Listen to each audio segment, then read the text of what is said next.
Greetings everyone, it's Shadow Leon 659 once again, and today I'd like to talk about Jurassic Park 2.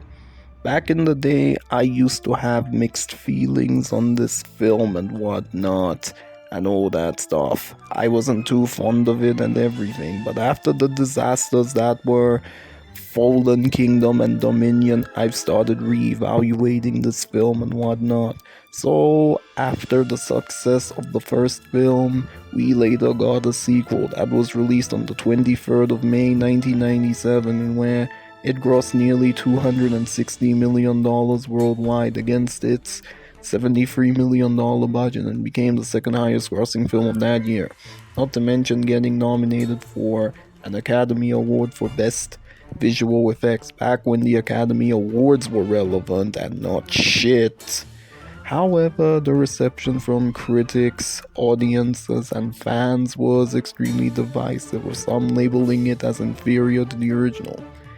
But I think the divisive reception is unwarranted, and I personally think that this sequel is criminally underrated. As mentioned before, I wasn't too fond of the film and everything, but after the abominations that were Fallen Kingdom and Dominion, I've started re-evaluating this film and whatnot. But anyway, let's get on to the film.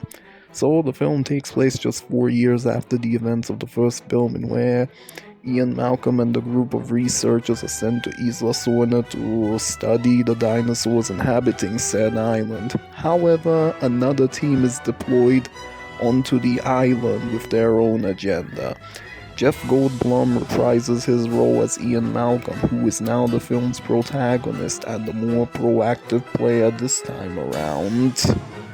Julianne Moore's Sarah Harding was a nice new addition to the cast, and her chemistry with Ian Malcolm is good. The late Richard Attenborough is still great as Dr. Hector Hammond, who is now taking steps to save his reputation after the events of the first film and conserve Isla Sorna.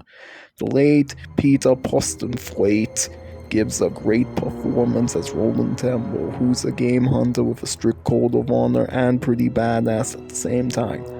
Arliss Howard's Peter Ludlow is the corrupt CEO you just love to hate and everything. The other supporting players give good performances in their respective roles, such as Vince Vaughn, Vanessa Lee Chester, Peter Stormare, Harvey Jason, and Richard Steiff. Spielberg's direction for the film is great, and the screenplay by David Koepp is well written despite many bumps in the road. The musical score composed by John Williams is still great, as he managed to expand the first film's score. Janusz Kaminski's cinematography is great, especially during the nighttime scenes. I did love the expansion on the Jurassic Park lore and the introduction of new dinosaurs such as the Compsognathus, the Stegosauri, and the Pteranodons. Sorry if I'm mispronouncing some of these dinosaur names.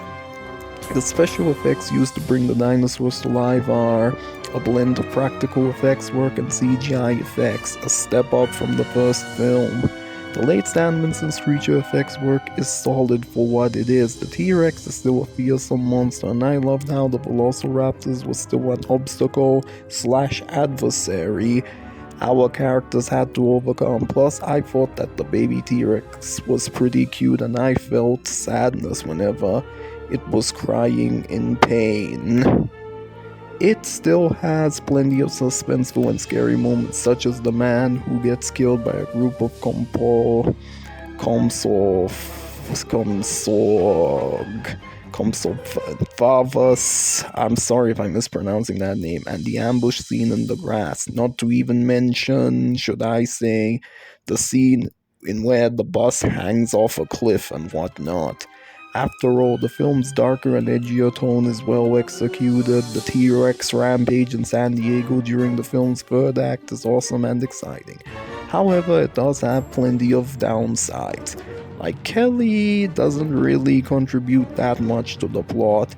It drags in some places, and there's also that major plot hole of who the hell killed the men who or what the hell killed the men on the ship that was transporting the T-Rex?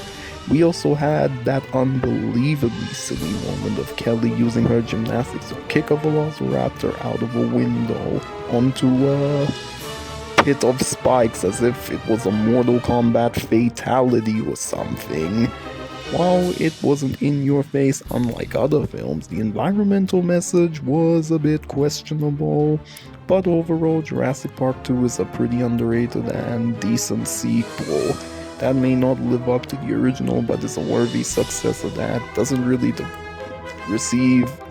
deserve the divisive reception it got back in 1997 and isn't warranted now, especially after the train wrecks that Fallen Kingdom and Dominion. Yeah, screw those films all the way to Neptune. This film is worth checking out if you're a dinosaur fan or a fan of Jurassic Park. I'm going to give this movie an 8 out of 10. So what do you guys think of Jurassic Park 2? Do you think it's a worthy follow-up, or do you think it's a disappointing sequel? Let me know in the comments down below, and thanks for watching as always. And don't forget to subscribe. Shadow Leon 659 signing out.